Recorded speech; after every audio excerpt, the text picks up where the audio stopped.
terceira temporada do Papo de Terapeuta.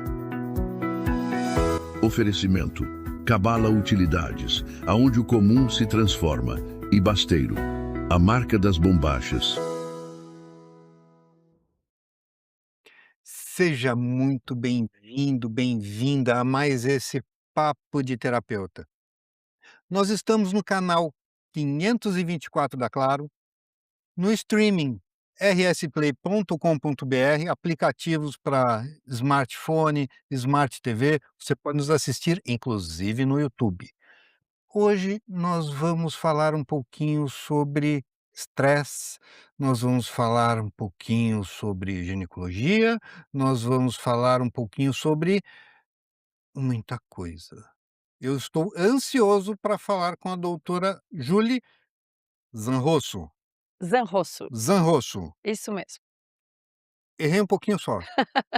Perdão, seja Prazer. muito bem-vinda. Muito obrigada. Adorei que você recebeu o nosso convite, aceitou para estar aqui falar com a gente. Estou muito feliz, Marcos, de E estar soube que aqui. você acabou de vir da universidade, né, que você estava dando aula. Exatamente, exatamente. Escapei. Dizem que quem sabe faz, quem não sabe ensina, pois não acredito em nada disso.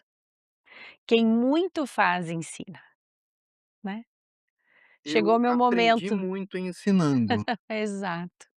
Eu aprendo mais lá, ensinando e revisando tudo e confesso que a energia dessa juventude, o entusiasmo deles me contamina e é bom estar perto.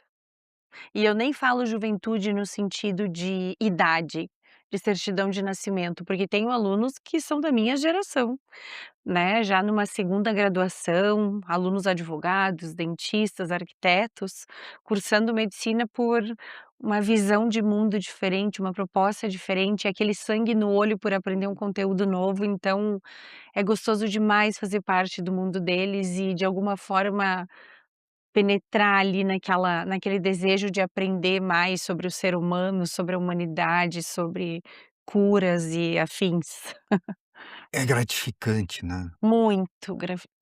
é gratificante perceber a busca pelo conhecimento, Uhum. essa entrega, essa interação com quem está aprendendo, Eu é sempre, maravilhoso. como obstetra, sempre falei que era mais legal do que fazer um parto, era fazer parte da vida daquelas mulheres, daquelas famílias, daquele momento completamente mágico que é a chegada de uma vida Uhum. nova, e tudo o que acontece, né, depois disso, antes disso também, é maravilhoso demais.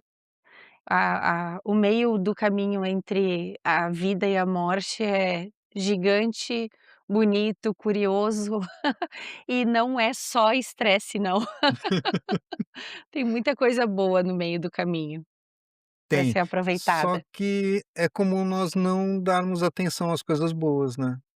É, que na minha opinião é quase uma ingratidão, na minha opinião.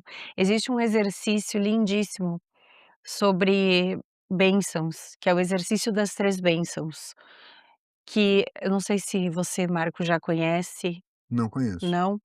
É um exercício muito simples, na verdade, eu até aprendi na pós-graduação de neurociências, não foi nem durante o curso de medicina, mas eu sou uma curiosa incurável, então não paro nunca de estudar. Sim, olhou meus livros aqui, ficou Exato. Eu interessada. adoro, eu sou curiosa de verdade, assim, acho que se eu fosse me descrever em uma palavra seria curiosa. E nas neurociências a gente trabalha muito mais com funcionamento cerebral do ponto de vista funcional, não do ponto de vista de alguma patologia. E como otimizar isso, né. E o exercício das 3 bênçãos ele entra nesse sentido. Então, propõe-se, né, que durante 30 dias, antes de dormir, de preferência com papel e caneta, porque o celular ele rouba um pouquinho dessa energia para ele, para a máquina, mas no papel e caneta a gente registre toda noite 3 bênçãos. E não é assim: "Hoje eu sou grato porque meu filho nasceu, porque eu comprei meu primeiro apartamento", porque senão não há exercício que funcione, mas a gente vai ser grato, por exemplo: "Hoje minha esposa passou na padaria, comprou meu biscoito favorito". Por que que você é grato por isso? Porque ela lembrou de mim enquanto saía estressada do trabalho. Então a gente faz bem breve, assim, minha esposa comprou meu biscoito favorito, porque lembrou de mim no caminho do trabalho. 3 bênçãos toda noite, 30 dias, arquiva, final de 30 dias, abre.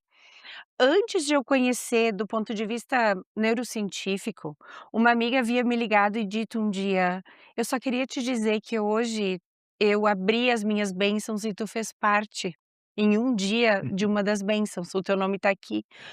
Aquilo me trouxe uma paz interior, porque a gente não sabe que está fazendo bem. A gente não sabe, a não ser que alguém nos conte. Sim.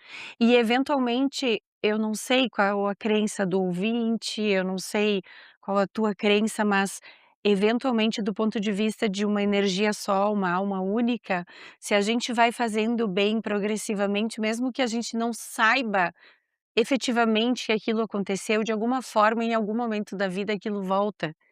Então, recompensa e a gratidão, esse exercício continuado de gratidão, faz com que a gente consiga exercitar uma visão para soluções e não exclusivamente para os problemas. E é por isso que eu gosto tanto dele.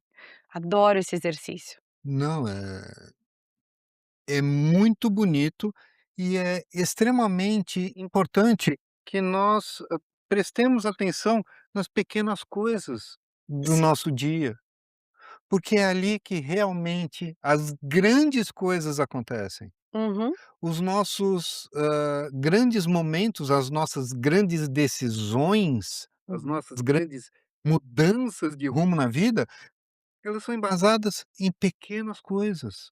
São. Em pequenas coisas, em dias quaisquer. Sim, E às vezes as pessoas têm uma perspectiva de que grandes transformações virão com grandes anúncios e não é assim. não é. A vida traz grandes coisas positivas e infelizmente grandes coisas Negativas negativas, também, faz as parte. perdas, em dias quaisquer, É. numa terça-feira de tarde, que até se eu perguntar para você o que que você vestiu na última terça, você não sabe, mas se daqui a 5 minutos acontecer alguma enorme coisa, você vai lembrar do tom da minha voz, você vai lembrar da luz da sala, você lembra de mínimos detalhes, então o impacto dos pequenos acontecimentos da nossa vida deveriam trazer para a gente esse mesmo impacto dos grandes acontecimentos, no sentido de valorização de cada instante, de uma presença plena em cada momento, porque a gente não sabe se vai chegar o grande momento ou não. Então, vamos aproveitar todos os pequenininhos e aí o somatório disso acaba sendo grande, né, se potencializando na gente, digamos assim. Normalmente nós prestamos mais atenção no que nos incomoda, Uhum. do que nos estressa, do que aquilo que nos dá prazer, segurança, paz. Por que que isso acontece? Isso é fisiológico? Isso é cultural? Como é que é? É impossível dizer que é uma coisa só, Tá. mas do ponto de vista de estudo do ser humano, assim, de desenvolvimento biológico e tudo mais, sociológico, todos os sentidos, Uhum. né, isso foi o que fez com que a raça humana saísse de 6.000 no total, uma raça quase em extinção, para a espécie dominante do planeta, né. Então, aquela pessoa que ficava embaixo de uma árvore, olhando as plantas, a beleza do céu, ela não via o leão chegando. Então aquela pessoa que estava com o sinal de alerta ligado, ela fazia com que toda a tribo conseguisse se defender a tempo de não ser atacada. Então existe um cérebro primitivo num ser humano moderno, contemporâneo. Então tem raízes, claro, na nossa evolução biológica de sobrevivência da espécie de olhar para o negativo. Qual a grande questão? Não tem mais um leão vindo nos devorar. O que que está nos devorando hoje que a gente não desliga o centro de alerta? E inclusive isso é um grande fator de estresse do ponto de vista cerebral, que a gente observa em algumas pessoas, "Doutora, eu não desligo". É uma frase que eu escuto muito. Eu durmo 8 horas, eu durmo 9 horas, mas eu não desligo". E eu digo: "Você tem medo do quê?". E aí elas paralisam. Elas não estão esperando essa pergunta, mas o nosso centro de ameaça, né, a amígdala, quando ela está ligada e que fica fazendo com que a gente olhe muito mais para os problemas e para as preocupações o tempo inteiro, a gente tem que avisar para ela que o leão não está vindo. Né, então a gente tá protegido e aí a gente desliga e a gente consegue manter, claro, o nosso senso de proteção, o que o cérebro humano busca é sobrevivência, então ele tá ativado, ele tá pronto para isso. Então dá o teu passo além, tu vai sobreviver, só confia que o basal tá feito. E aí a gente tem que começar a ter coragem de dar aquele passo adiante. Qual é o teu medo fatal, brutal, que te impede de desligar? E aí a gente começa a entrar em áreas cada vez mais profundas do indivíduo, né. Se uma coisa que eu amo no entendimento das terapias é justamente o fato de que o indivíduo significa indivisível. A gente até pode estudar ele em partes, para compreender, mas você precisa agregar uma parte na outra, senão você não consegue entender a profundidade que está gerando, a preocupação que está levando aquela pessoa a buscar ajuda, no consultório terapêutico, no consultório médico, digamos assim, né. O infarto não é um coração doente, é um indivíduo como um todo. É o indivíduo como um todo, é o ambiente em que ele trabalha, o ambiente em que ele vive, casa, seus amigos, é uma visão holística, né. Que é Exatamente. mais a linha, oriental, né. A linha Sim, ocidental vê o problema com um foco muito fechado nele. ver a cura da doença e não a cura da pessoa. Sim. Só que a gente não trata um coração infartado, a gente trata um ser humano que está com uma área do coração infartada. É muito maior do que isso, é muito maior do que um órgão com uma área isquêmica ou um vaso sangrando. Uhum. Então você não tampona, não faz um bloqueio ali de uma hemorragia, você cura um um ser humano, uma alma, um corpo para persistir vivendo, e viver é mais do que uma corrente sanguínea, uma é um conjunto inteiro. E até porque um corpo isolado sem uma alma não é um ser humano, Hum. né. Eu Então acredito que eu sou uma alma, um ser espiritual tendo uma, experiência humana, terrena, carnal. perfeito. Muita gente acredita que somos humanos, que Sim, temos um espírito. sim, adoro essa perspectiva. E tá tudo certo, tá tudo bem, Uhum. só que tem, tem espaço para todo mundo. Você sabe, Marco, vou te trazer uma curiosidade pessoal. Hã. A minha melhor amiga, ela é a melhor amiga de amizade de 30 anos. E ela costuma dizer: "Não conta quantos anos que isso nos envelhece".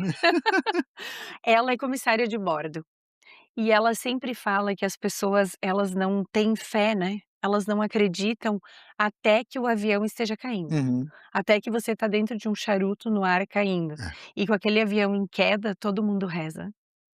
E eu adoro essa perspectiva também. Essa questão de que você pode negar o quanto você quiser, mas quando a dor é muito profunda, e eu não estou falando de uma dor às 2 horas da tarde, quando você tem acesso a um analgésico, eu estou falando daquela dor num travesseiro macio, às 3 horas da Aham. madrugada, e que não tem nada neste mundo terreno que alivie. E você pode duvidar da existência de uma alma ou de um cuidado das paixões humanas, seja como for, o nome que quiserem dar, né. Você pode duvidar, até o dia em que você vai ser testado, né. Sim. Então é muito interessante os estudos médicos, assim, todos os grupos que se propõem a fazer, grandes estudos que neguem a existência de algo que seja uma energia superior, um Deus ou seja quaisquer religiões ou doutrinações, assim, mas a parte espiritual, né. Todo cientista que se propõe a negar essa existência é muito interessante, porque eles sempre são os que mais acreditam. Por quê?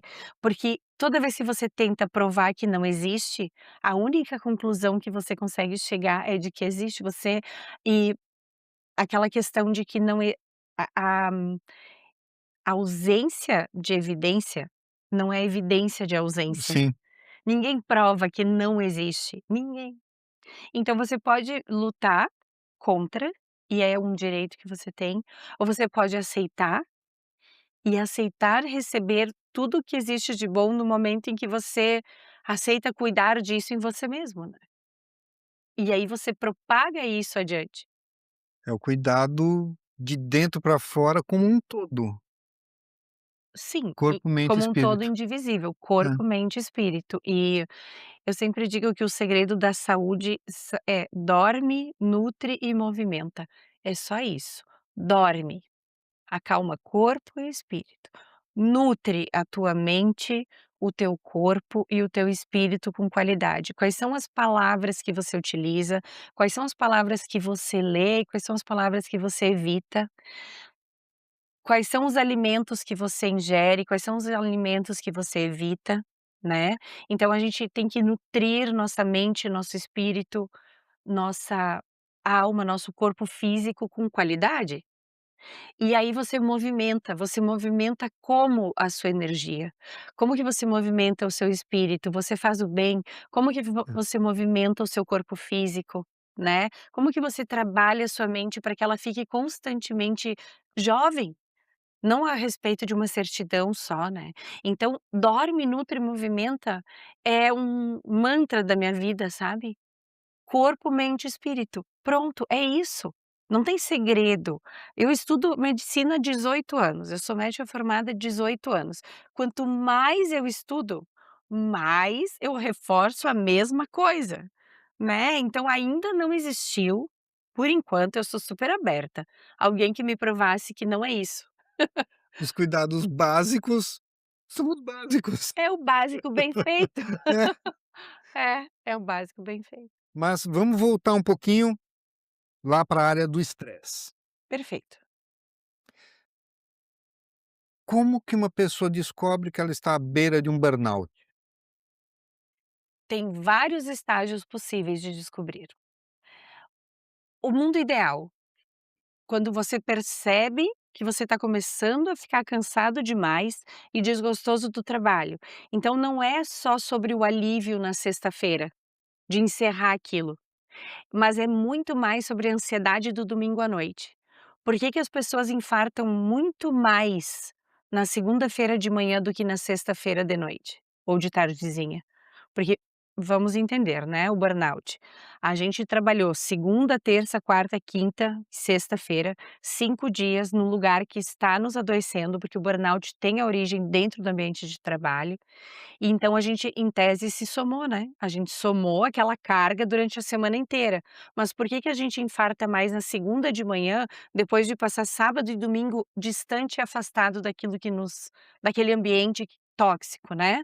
Por quê? Pela ansiedade que gera voltar para aquele Hum, ambiente, né. Então os pacientes que conseguem perceber que pode evoluir para isso, nesse estágio, nessa ansiedade do domingo à noite, nessa percepção de: "Opa, alguma coisa lá está começando a me fazer mal". Aí a gente tem que identificar, obviamente, caso a caso, sim. se é chefia, se é colega, se é meta, é muito individual. Agora, tem É o que paciente. para uma pessoa pode ser um desafio gostoso de enfrentar, Uhum. para o outro é Tem um terrível. um tem um livro, o nome dele é tão difícil, eu nunca li um nome de tanta consoante. Agora fui tentar repetir aqui mentalmente, não sai a palavra, que trabalha sobre isso e ele traz um gráfico maravilhoso sobre essa questão que você trouxe agora, que a nossa exigência tem que ser compatível com a nossa capacidade técnica. Quando a gente sente que a gente tem habilidade suficiente para exercer determinado desafio, aquilo nos leva adiante, aquilo nos movimenta. Uhum. Se te entregam uma demanda que está muito aquém, tu é capaz de fazer muito mais e tu fica sempre sendo subestimado, Crença limitante ali que a pessoa não consegue. o tédio vai tomando conta, a crença limitante, a sensação de inutilidade, de não pertencimento, e aquilo prejudica. O contrário também é verdadeiro. Quando a exigência está sempre acima da tua habilidade prática, técnica, aquilo começa a te sobrecarregar. sobrecarregar. E as pessoas hoje, elas acreditam muito só nesse segundo estágio, né, em que você está sendo sobrecarregado além da sua capacidade técnica, mas o abaixo também leva ao burnout. Essa sensação de não pertencer, de que eu não sou vista na minha capacidade máxima, eu estou sempre sendo subutilizado. Isso também pode levar. E o pior dos cenários é quando a gente pega uma pessoa já vai atender uma pessoa e ela já está em fase de despersonalização. Então ela já acredita que ela não é mais capaz de produzir determinada, de performar como ela efetivamente era capaz antes, né. Então ela se despersonaliza, ela começa a entrar com a síndrome do impostor. Eu achava que eu era boa. E aí ela para de acreditar que ela é capaz de produzir aquilo, e aí efetivamente a entrega dela diminui no trabalho. E aí ela muitas vezes ela é demitida, mas ela está num processo de adoecimento já crônico e grave, para um estágio em que ela já se perdeu dela mesma. Então essa crença limitante muito arraizada a um ponto de despersonalização, é o estágio mais avançado do burnout e, na minha opinião, o mais complexo, porque pode levar meses de recuperação. Então essa ideia de que se afasta um funcionário em burnout 14 dias e que ele deve voltar performando o que performava no momento em que foi contratado lá com RH, com sangue no olho, brilhando, é uma ilusão, não é factível do ponto de vista técnico de cuidado, né, de cuidado de saúde mental e de saúde física. A gente até pode ter um trabalho físico que esgota o nosso corpo a um ponto de tu dizer: "Eu preciso descansar", mas o contrário, de você exigir tanto da sua mente, né, a um ponto de esgotamento, chega um momento em que o corpo não vai. O corpo não responde. Então a gente pode esgotar o nosso corpo até o limite, se você tiver mente suficientemente boa, você descansa e repousa e segue. O contrário não acontece, a mente não trabalha dessa forma. A gente não dorme 8 horas e recupera um dano em saúde mental que vem sendo produzido cronicamente há meses, há anos. E o burnout também não acontece em Sim. dias, também vamos É, lá, vamos colocar que a gente sabe que tem uma geração aí que sim. a gente tem que dar um passo atrás e também tomar cuidado nessa interpretação, né, claro. Hã, quando a gente fala em ambiente de trabalho, Uhum. não é só em um escritório, uma empresa. Não, Home office também com pode certeza. E o home office ele tem aquele risco, eu moro no trabalho ou eu trabalho onde eu moro? Tem pessoas que transformaram o lar em trabalho, isso não é home office, você foi morar na sua empresa, sim. é completamente diferente o cenário. "Não, mas fisicamente eu tô dentro da minha casa", não, isso aqui é a tua empresa. Tu só dorme na tua empresa, digamos assim. Então o home office ele exige uma capacidade individual de acabei de dizer que o indivíduo não se separa, mas no sentido de foco, né. Steve Jobs dizia Organização, que né. foco era saber dizer não, né. Sim. Pois então, eu acredito que foco é tu dar um sim. Hoje, agora, Marco, o meu sim é teu, eu estou aqui contigo.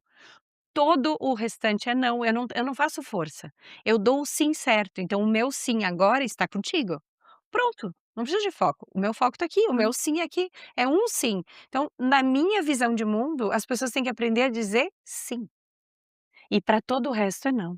E aí no momento que eu tô com a minha filha, que assim, é o trabalho mais desafiador e lindo da minha vida, é a criação da minha filha, o meu sim é da minha filha, e ponto.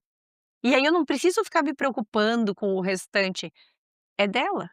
E aí a gente consegue mais presença e menos adoecimento mental. O ser humano, como máquina, Uhum. ele é multitarefa ou nós é que forçamos para que seja?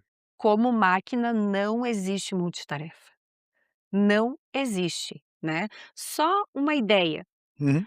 a gente recebe uma média de 400.000 estímulos por segundo, por minuto, independente disso, a gente absorve 2.000 conscientemente. Então o nosso cérebro está o tempo todo filtrando e cortando o estímulo que entra. Entra muito mais do que a gente tem capacidade mental de acolher. Aí você imagina você querer dizer para mim que você acolhe multitarefa. Então, eu já, Tem ri pessoas que fazem muito treinamento para para multitarefa. multitarefa, né. Exato, e aí você fracassa 3 vezes. Porque se você acredita que você está fazendo 3 coisas bem feitas, eu lamento muito, porque você não está fazendo nenhuma. Se você fizer uma de cada vez, e isso já é comprovado também. Já tem estudo científico suficiente, assim, do ponto de vista de neurociência e estudos de ressonância magnética funcional mostrando Uhum. que não, se você fizer um de cada vez, você além de entregar mais, vai entregar melhor feito. E mais rápido, E né. mais rápido, porque essa história de que não precisa ser perfeito, pode ser só feito, não é verdade, porque alguém vai ter que corrigir. Sim. Então todo o trabalho que um ser humano deixa de fazer acreditando que não precisa, algum ser humano vai passar lá e vai fazer. E em qualquer instância, pode observar, se começarem a reparar, você vai ver. Todo o trabalho que um não fez, não importa, de colocar uma xícara no lugar, até um trabalho gigantesco, de uma proporção gigantesca, por exemplo, uma bomba atômica, como me usaram esse Aham. exemplo antes. O Maurício que está ali atrás, que acelerou o relógio, e eu acabei de olhar aqui que só temos 1 minuto. E eu não senti esse tempo passar, Pois é. viu só? Foco. Isso, presença. É. É, isso mesmo. Eu sempre pergunto: "Onde é que está o teu pé? Onde é que tá? Me diz, onde é que ele tá tocando? E onde é que tá a tua cabeça?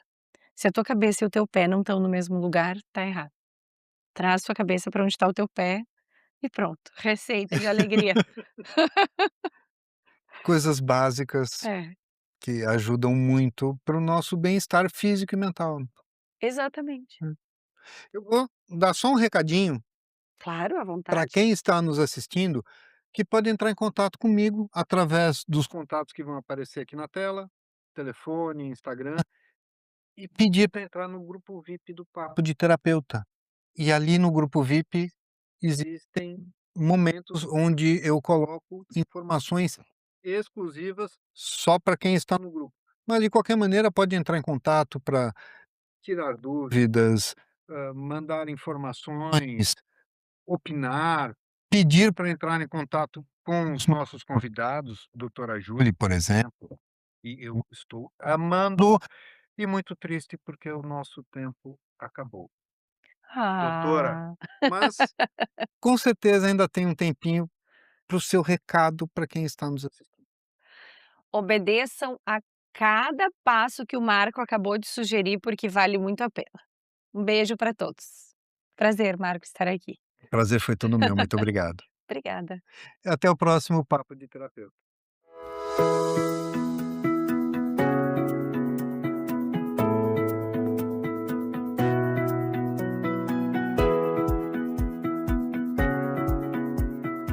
Bem-vindo à terceira temporada do Papo de Terapeuta. Oferecimento. Cabala Utilidades, aonde o comum se transforma. E Basteiro, a marca das bombachas.